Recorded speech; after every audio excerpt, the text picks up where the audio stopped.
Les fûts, ils sont transportés juste devant la timonerie, donc qui est le poste de pilotage de Grand Sail 2. On a pu les voir traverser toutes les conditions climatiques, recevoir des paquets de mer, de la pluie, de la neige et vivre comme nous un peu la traversée finalement.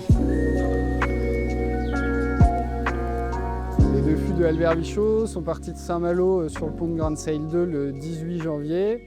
Et ils sont revenus le 13 mars après avoir fait une boucle complète à travers l'Atlantique avec 10 jours d'arrêt à New York. Moi je ne me rends pas compte sur la taille d'un bateau comme ça bouge beaucoup, mais aussi ça a une influence sur les vins. On parle de bâtonnage, nous quand on est en cave on remue les lits, mais là j'imagine que ça bouge quand même. Il y a eu des conditions un peu compliquées. Le bateau gîte souvent, donc prend un angle assez important avec le vent. Puis quand il y a de la mer, ça arrive qu'on roule, donc vraiment un mouvement de ballon, de va-et-vient. On est passé plus sud que d'habitude, plus proche de l'archipel des Açores, où on s'est abrité en plus pendant quelques jours pour laisser passer une de ces tempêtes et préserver le navire. Les conditions à l'approche de New York avec du froid en dessous de zéro, c'était peut-être aussi assez différent de ce qu'ils rencontrent d'habitude en Bourgogne. Et sur le reste de la traversée, le début de traversée, c'est des températures plutôt moyennes. Le début de traversée, ça a été plutôt des températures hivernales Europe. Et puis il y avait également les bondes, on avait équipé ces fûts de bonde Onafis qui ont permis de capter un certain nombre de paramètres. On avait la bonde qui était sur le fût, on avait le module de réception qui était branché dans le poste de pilotage. On a déjà regardé un petit peu, on va les analyser et ça va permettre de comprendre un peu comment ces vins ont vécu.